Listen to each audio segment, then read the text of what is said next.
غریب نواز کی طرح اپنا شہر چھوڑ دیا، غریب نواز کی طرح اپنا گھر بار چھوڑ دیا اور ہندوستان میں آ گئے تاکہ یہاں اسلام کا بول بالا، جھارکھنڈ کا، بنگال کا اور اڑیسہ کے بعض حصوں کا سب سے پہلا مسلمان، جانتے ہیں آپ لوگ؟ نہیں جانتے، اس کا نام ہے مومن عارف۔ بولو ذرا، یہ کون ہے؟ بہار کا پہلا مسلمان ہے، بہار کا پہلا مسلمان۔ منیر کا جو راجا تھا اس کو بڑا پریشان کرتا تھا، بہت پریشان کرتا تھا، سوچتا تھا یہ مارا جائے، سوچتا تھا یہ منیر چھوڑ کر بھاگ جائے، سوچتا تھا یہ بہار چھوڑ کر بھاگ جائے۔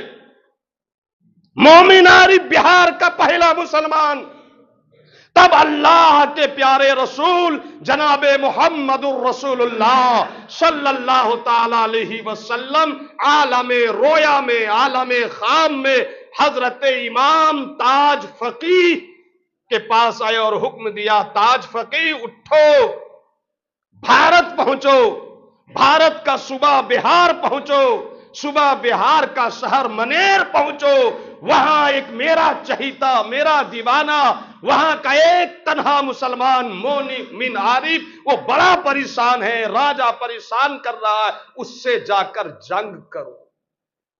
بیت المقدس سے حضرت امام تاج فقیہ غریب نواز کے طریقے پر، غریب نواز کے راستے پر، غریب نواز کے اسوا پر عمل کرتے ہوئے بیت المقدس کو چھوڑ کر کہاں آ گئے؟ بولو نا، بہار آ گئے۔ اور بہار میں کون شہر میں پہنچ گئے؟ منیر پہنچ گئے۔ منیر وہی منیر جس میں ایک مسلمان تھا، نام کیا تھا؟ بھول گئے اتنی جلدی؟ مومن عارف، یہ پہلا مسلمان ہے، یاد رکھنا۔ وہاں کے راجہ سے امام تاج فقیہ نے جنگ کی باضابطہ، اور جب جنگ کی تو بہت ساری گردنیں کٹی، بہت سارے سر قلم ہوئے، بہت سارے لوگوں کی جانیں گئیں، بہت سارے لوگوں کے ہاتھ کٹے، پیر کٹے، بہت سارے لوگوں نے جام شہادت نوش فرمایا۔ آج بھی منیر میں پہلی جنگ میں شہید ہونے والے شہداء کی قبریں موجود ہیں۔ اسی قافلے کے ساتھ غوث پاک کے بھانجے خطیر الدین ابدال بھی آئے تھے، جن کا مزار آج تک منیر شریف میں ہے۔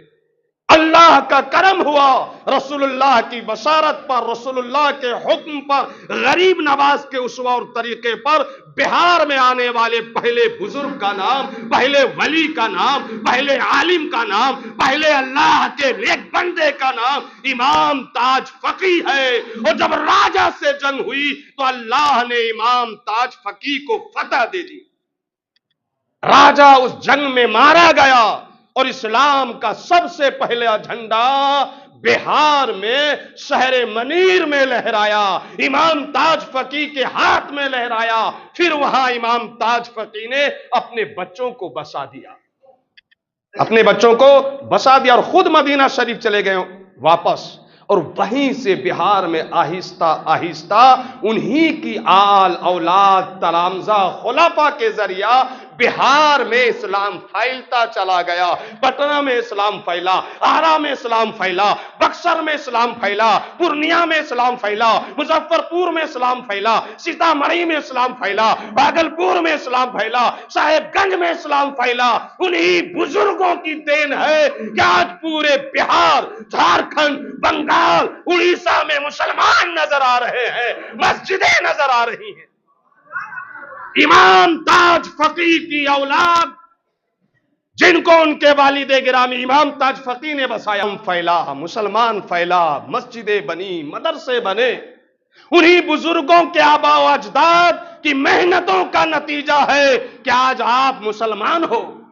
مگر افسوس، ہر آدمی اپنے سے یا اپنے باپ دادا سے جوڑنے کی کوشش کرتا ہے، اصل بات کوئی نہیں بتاتا کہ سب سے زیادہ اسلام پھیلانے میں ہاتھ غریب نواز کا ہے، سید سالار مسعود غازی کا ہے، حضرت گنج بخش لاہوری کا ہے، حضرت امام تاج فقیہ منیری کا ہے، حضرت مخدوم جہان سلطان المحققین کا ہے، حضرت مخدوم عالم پناہ شاہ شعیب شیخ پوروی کا ہے، حضرت شہباز بھاگل پوری کا ہے، حضرت مخدوم علاء الحق پنڈوی کا ہے، حضرت سراج الدین آئینہ ہند کا ہے، ایسے بزرگوں کی دین ہے جو اس ایریا میں، اس صوبہ میں، اس دیش میں، اس ملک میں اسلام پھیلا تو پھیلتا چلا گیا۔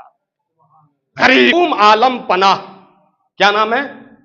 یہ لقب ہے، مخدوم عالم پناہ۔ ان کا مزار شیخ پورہ میں ہے۔ آپ جو کیول سے گیا کی طرف جائیے گا نوادہ دیتے ہوئے، تو نوادہ سے پہلے ہے ایک جگہ شیخ پورہ۔